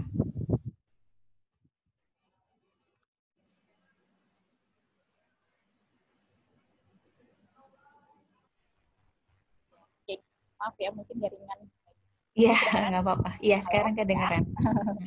Ya, jadi setiap trimester sebenarnya untuk memulai latihan hypnobirthing itu biasanya digali dulu kebutuhan ibunya. Jadi biasanya kalau sama praktisi itu ngobrol dulu. Jadi kalau misalkan ketemu sama praktisinya nggak bisa langsung, ayo kita langsung latihan gitu, nggak bisa karena kebutuhan setiap ibu hamil berbeda. Jadi kalau misalkan ibu hamilnya trimester 1, kita tanya dulu nih, keluhan yang dirasakan sekarang apa? Apakah mual muntah, atau apakah cuman pusing aja, atau misalkan insomnia gitu. Nah, kita lihat kebutuhannya apa. Dari mengetahui kebutuhan ibu hamilnya ini menjadi kunci untuk kita mengarahkan afirmasi positif apa nih yang mau kita tanamkan di alam bawah sadarnya si ibu gitu. Jadi ketika trimester 1 kebutuhannya misalnya memang ibu hamilnya mual muntah, ya nanti ketika relaksasinya, afirmasinya kita terapkan untuk mengurangi mual muntahnya tadi gitu. Sama juga misalnya kalau di trimester 2 keluhannya adalah misalnya nih di trimester 2 tensinya tiba-tiba naik atau pusing dan sebagainya. Nah, ini bisa afirmasinya berbeda lagi dengan trimester 1. Sama dengan trimester 3 gitu. Kalau trimester 3 keluhannya berbeda juga nih biasanya. Kalau pengalaman saya ketemu ibu hamil trimester 3 itu keluhannya nggak jauh beda dari susah tidur. Susah tidur itu kita gali dulu sebenarnya apa sih yang dipikirin gitu. Ada juga yang katanya udah nggak mikir apa-apa Kak, tapi tetap aja susah tidur. Berarti digali lagi dengan cara yang berbeda. Mungkin ada hal lain yang memang sedang dipikirkan tetapi denial gitu loh. Jadi nggak mau mengungkapkan misalnya gitu. Jadi syarat buat praktisi juga nih. Jadi harus pintar untuk menggali. Menggalinya itu ya dengan hal yang kalau misalkan digali pertanyaan ini belum bisa mendapatkan jawaban dan kebutuhan ibu, kita cari dengan cara lain. Seperti itu. Jadi kebutuhannya berbeda sesuai kebutuhan ibu hamilnya. Baik, sesuai dengan kebutuhan ibu hamilnya sehingga bisa cocok afirmasi apa yang bakal diterapin pada ibu tersebut. Kalau misalkan kesulitan ada tidak kesulitan mengaplikasikan teknik hypnobirthing pada klien yang pertama yang datang pertama pada TM1 sama dia baru datang pada TM3 gitu. Mungkin bisa dijelasin kesulitan-kesulitannya. Oke. Sebenarnya kesulitan yang berarti itu enggak sih kalau sepengalaman saya ya. Karena yang tadi, karena diawali dengan komunikasi dulu. Jadi sama klien, biasanya kalau saya sama klien ngobrol dulu nih. Jadi sebelum kita janjian ketemu, saya udah mulai menggali dari situ. Jadi misalnya perasaannya gimana, keluhannya apa gitu. Nah habis itu ketika ketemu ngobrolnya jadi lebih mendalam. Nah, ketika kita udah ngobrol mendalam berarti kita lebih tahu nih sebenarnya dia kebutuhannya apa gitu. Nah kesulitannya adalah ketika lingkungannya nggak mendukung. Misalnya nih kita mau hypnobirthing tapi misalnya di lingkungannya itu misalnya dia tinggal dengan saudara-saudaranya yang banyak. Jadi akhirnya ribut, bising. Nah, itu saya pernah tuh ngalamin kayak gitu.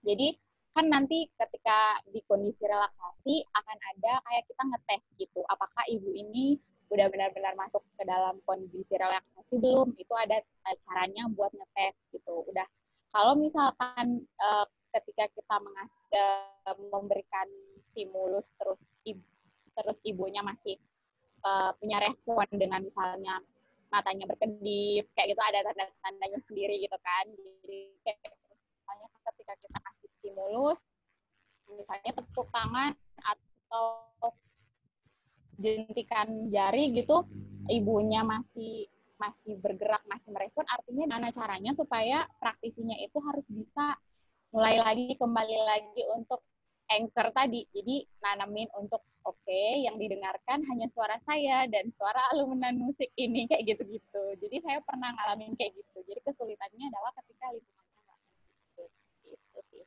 Ya, terima kasih. Berarti tidak ada kesulitan ya ketika memang mungkin ada ibu hamil yang datang pada TM1 ataupun yang pertama kali datang pada TM3. Tinggal bagaimana practitioner hypnobirthing ini bisa menggali sebenarnya kebutuhan apa yang dibutuhkan oleh ibu hamil tersebut dan juga kondisi lingkungan yang mendukung. Untuk Kak Rani, ini ada pertanyaan untuk ibu hamil dengan preeklamsia. Menu atau zat gizi apa yang cocok, Kak? Mengingat kasus preeklamsia di Indonesia masih tinggi. Oke, baik. Jadi untuk preeklamsi, tekanan darah tinggi pada ibu ketika hamil, untuk zat gizinya, untuk bahan makanannya, yang paling diperhatikan itu adalah asupan sodium. Jadi asupan garam itu diperhatikan. Sebenarnya garam itu tidak hanya, sodium itu tidak hanya pada garam saja ya.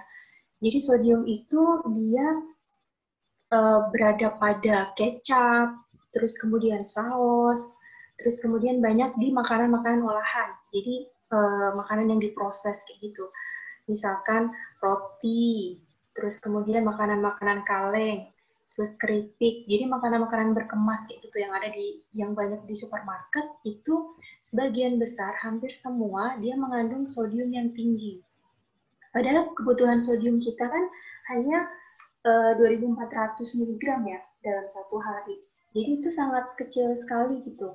Makanya kalau misalkan sudah terjadi tekanan darah tinggi, maka perlu diperhatikan asupan garamnya gitu. Jadi kita masak, perhatikan lagi jumlah garamnya, dan perhatikan juga makanan-makanan yang mengandung garam atau mengandung sodium tadi, seperti kecap asin, kecap manis, terus segala jenis saus, kayak saus tiram, saus Inggris, saus tomat, saus cabai, dan makanan-makanan olahan, makanan-makanan diproses gitu.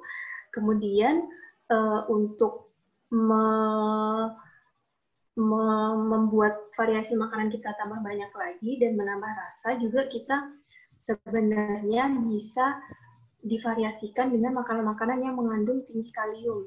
Jadi pada sayur dan buah kayak gitu. Jadi perbanyak untuk makan sayur dan buah. Setiap kali makan itu sebisa mungkin ada sayur dan ada buah di sana. Jadi kebutuhan nutrisi kita selain untuk vitamin dan mineral itu juga terpenuhi gitu.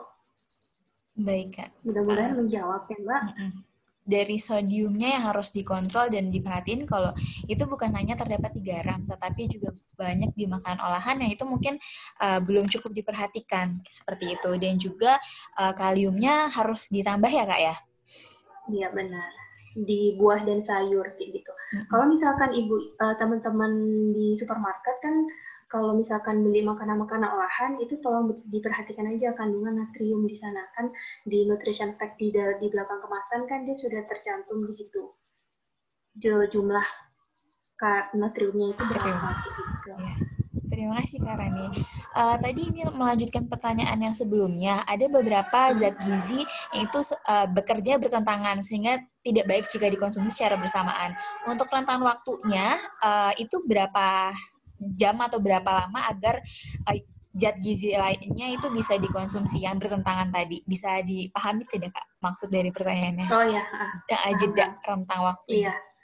Jadi biasanya untuk jedanya bisa dikonsumsi mohon maaf Kak Rani. Sorry. Ya. Jadi untuk jarak konsumsinya bisa dikonsumsi jaraknya itu antara 2-3 jam, Mbak. 2-3 jam. Baik, karena waktunya sebentar lagi mungkin satu pertanyaan yang saya akan ajukan kepada Mbak Rani. Untuk ibu hamil, makanan apakah baik atau tidak untuk memakan makanan yang dibakar terlalu sering? Apakah dan adakah jenis makanan tertentu yang menimbulkan kontraksi pada ibu hamil di trimester terakhir? Itu pertanyaan dari Mbak Nur Azizah. Oke, jadi untuk jenis makanan, tadi kan pengolahan itu fungsinya adalah untuk mempertahankan nilai gizi dari makanan yang kita konsumsi, gitu kan. Jadi kita kalau makan itu jangan hanya terfokus pada jumlahnya, jangan hanya terfokus pada saya kenyang, udah gitu, banyak dan kenyang. Itu kan kayak mahasiswa banget ya. Jadi jangan pada kuantitas, tapi perhatikan kualitasnya. Jadi kenapa pada akhirnya kita membahas tentang pengolahan makanan yang baik, karena pengolahan itu sangat berpengaruh kepada kualitas dari makanan yang kita konsumsi, gitu. Dan dibakar itu adalah salah satu metode yang harusnya dikurangin sih, apalagi ketika kita hamil kayak gitu. Jadi beberapa makanan yang dibakar sebenarnya boleh dikonsumsi, tapi jangan terlalu sering kayak gitu. Metodenya lebih baik yang tadi untuk mempertahankan nilai gizinya, dikukus, direbus, ditumis, kemudian dioseng, digrill, dipanggang. Dipanggang itu beda ya dengan dibakar ya. Kalau dipanggang itu kan di dalam oven. Kalau dibakar itu kan dia kena api langsung ya, diarang ya. Kalau misalkan dipanggang itu pun kita juga diperhatikan suhunya gitu. Karena kan beberapa protein dia rusak juga di suhu yang terlalu tinggi gitu. Tadi pertanyaan Terus terakhir. kemudian yang Makanan yang ada nggak menyebabkan makanan itu kontraksi?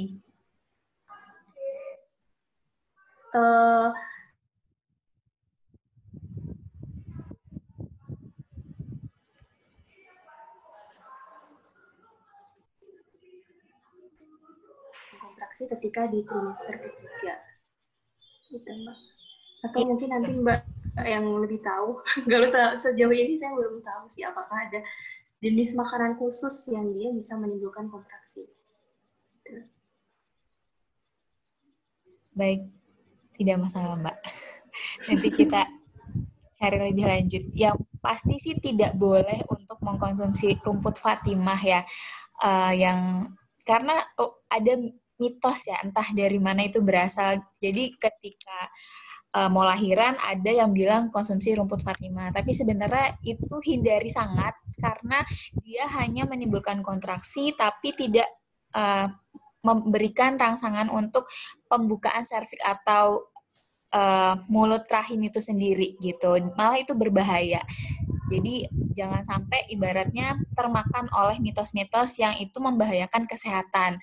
Salah satunya adalah mitos untuk meminum rumput Fatimah untuk memberikan kontraksi kayak gitu. Mungkin itu yang bisa saya berikan. Jadi kalau makanan-makanan tertentu saya juga kurang tahu ya. Nanti mungkin bisa dikaji lagi. Mungkin itu saja untuk sesi 2 ini, Q&A. Sebelum menutup kesimpulan, mungkin saya akan menanyakan pada narasumber, masing-masing narasumber, apa sih harapannya pada calon-calon ibu? Atau mungkin pada ibu hamil, mulai dari Mbak Rani mungkin bisa memberikan closing statement sekaligus harapan pada calon-calon ibu dan ibu hamil. Ya, jadi untuk calon-calon ibu dan ibu hamil, seperti tadi yang sudah kita bahas bersama bahwa kita makan itu tidak hanya untuk mengejar kuantitas saja, tapi perhatikan kualitasnya. Karena kita makan bukan untuk kita sendiri nih, bukan untuk badan kita, fisik kita sendiri, tapi kita makan juga untuk membentuk generasi selanjutnya gitu. Jadi kualitas generasi penerus kita itu benar-benar ditentukan oleh kita, ditentukan oleh badan fisik kita gitu. Jadi sebisa mungkin, semaksimal mungkin kita harus bisa menjaga apa yang kita makan. Kalau di gizi itu ada istilahnya you are what you eat gitu. Jadi sebenarnya makanan itu sangat berpengaruh terhadap kondisi badan kita dan terhadap apa yang nantinya kita hasilkan kayak gitu, termasuk generasi penerus anak putra putri kita nanti gitu. Jadi harapannya adalah sebagai seorang calon ibu dan sebagai ibu kita juga harus rajin-rajin tetap belajar untuk mengkaji lagi dan menambah pengetahuan lagi untuk diamalkan. Jadi nggak cuma tahu saja, tapi yang penting adalah diamalkan gitu. Terutama untuk kan ini makanan itu sehari-hari kita makan ya, kita konsumsi dan kita tahu. Dan makanan itu sangat dekat dengan kita, makanya setelah dapat pengetahuan dan ilmunya, silakan diterapkan gitu agar hasilnya putra-putri kita nanti bisa berkualitas dengan maksimal kayak gitu Mbak.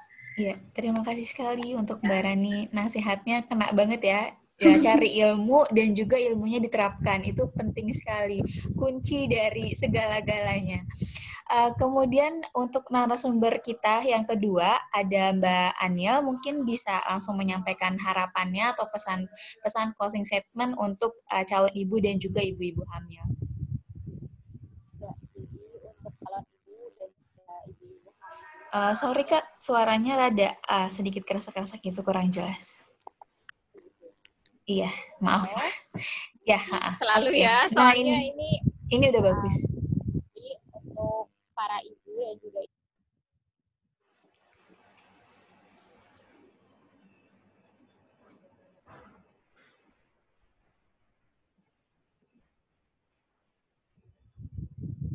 hamil yang mungkin ini di kelas ini ya. Jadi pesan saya adalah jangan berhenti belajar. Sekarang media bisa kita akses. Jangan lupa untuk kita adalah awal dari kita menyiapkan generasi selanjutnya ya. Kalau misalnya Mbak Maharani katanya you are what you eat. Nah, kalau kata saya persiapan itu ya dari sekarang, mumpung stimulus masih ada satu arah ya. Karena stimulus ini masih satu arah, baik kita sangat pintar dan dia mendengarkan apa yang menjadi harapan kita. Jadi jangan lupa untuk komunikasi dengan janinnya dan juga komunikasi sama diri sendiri dan pasangan. Wah, luar biasa. Menjalin komunikasi dengan janin dan juga diri sendiri. Itu keren sekali. Karena tadi ya, ingat untuk merajut jadi karakter dan segala macam apa yang dirasakan ibu, kemudian itu bakal dirasain juga oleh janin. Sehingga komunikasikan segala sesuatu dengan baik kepada janinnya. Jangan menganggap ibaratnya janinnya nggak mengerti apa-apa ya, tapi dia sudah bisa merasakan apa yang ibu rasakan, kemudian juga bisa mendengarkan apa yang ibu suarakan atau komunikasikan. Baik, untuk pada akhir sesi ini saya akan memberikan sedikit kesimpulan dari dua narasumber kita. Yang pertama, tadi diingat kalau persiapan itu bukan baiknya bukan ketika kita hamil, tapi sebelum hamil itu kita sudah mempersiapkan diri. Bahkan ketika kita mau menikah, baiknya itu jauh-jauh hari kita harus mempersiapkan diri, mulai dari nutrisinya, kemudian bagaimana kita memperhatikan kesehatan kita. Kemudian juga tadi kita juga harus memperhatikan bagaimana metode, bukan hanya apa yang kita makan, tapi juga metode memasaknya itu juga diperhatikan untuk bisa mempertahankan zat-zat gizi yang ada. Dan tadi juga yang saya hotline itu ada beberapa yang bahan makanan ataupun yang itu bekerja bertentangan. Seperti tadi sudah dijelaskan oleh Mbak Rani, jangan mengkonsumsi FE dengan teh, kopi, ataupun susu. Kalau mau dijeda untuk zat-zat yang bertentangan tersebut, 2-3 jam baru boleh untuk makan makanan yang lainnya. Dan juga dari Kanil tadi kita sudah tahu ya bahwa banyak sekali manfaat dari hypnobirthing itu, dan itu bukan hanya dilakukan pada trimester ketiga, tapi itu bisa dilakukan sejak trimester pertama, bisa mengurangi mual dan muntah dan juga masalah-masalah dan ketidaknyamanan lainnya yang dialami oleh ibu hamil. Berkomunikasi dengan janin dan berkomunikasi dengan diri sendiri, mengenali diri itu sangat penting, dan memberikan afirmasi positif pada diri kita itu bisa membuat ibu hamil enjoy dengan kehamilannya, menikmati proses kehamilan yang sedang dijalaninya, sehingga bisa sehat fisik dan juga sehat mental. Karena fisik bisa mempengaruhi mental, mental juga bisa mempengaruhi fisik. Jadi keduanya harus kita jaga dengan baik, keduanya harus kita pelihara dengan baik. Baik dari makanannya, dan juga dengan pikiran kita, apa yang kita pikirkan, apa yang kita rasakan, kita harus bisa memanajemen dengan baik semua itu. Itu saja dari saya. Saya ucapkan terima kasih kepada kedua narasumber kita, Mbak Maharani, dan juga kepada Mbak Hairani Lamen. Sebelum saya tutup, saya ingatkan kembali kepada para peserta untuk mengisi form evaluasinya, karena nanti itu akan berhubungan juga dengan sertifikat yang didapatkan. Dan saya ucapkan terima kasih kepada penyelenggara kita. Di sini webinar series ini terselenggara atas kerjasama Bidan Inisiator Indonesia dan juga dari Sekolah Komplementer Cinta Ibu. Untuk yang belum tahu apa Bidan Inisiator Indonesia itu sendiri, Bidan Inisiator Indonesia adalah organisasi independen di mana fokus pada karakter mahasiswa dan juga pada sociopreneur. Kemudian untuk bisa lebih lanjut mengenali tentang Bidan Inisiator dan juga Sekolah Komplementer Cinta Ibu, nah di sini kita bisa lihat ya, kalau yang belum mengetahui tentang Bidan Inisiator, organisasi independen bidan, bisa di slide sebelumnya. Ya, Bidan Inisiator adalah organisasi independen yang dia berfokus pada karakter mahasiswa. Kemudian kalau Skoci itu sendiri adalah, saya ulangi lagi. Kalau Skoci adalah sekolah komplementer, kepanjangan dari Sekolah Komplementer Cinta Ibu, memiliki kepedulian terhadap kesehatan ibu dan anak. Jadi satu visi ya dengan bidang inisiator, yaitu optimalisasi kesehatan ibu dan anak. Dan untuk mengetahui informasi lebih lanjut di webinar berikutnya bisa dikepoin Instagram keduanya, Instagram Bidang Inisiator dan juga Instagram Skoci. Baik, cukup sekian dari saya, Anissa, sebagai moderator. Untuk menutup, saya berikan kepada MC kita, Mbak Titin. Dari saya sekian, mohon maaf atas segala kesalahan. Kepada Mbak Titin, saya persilahkan.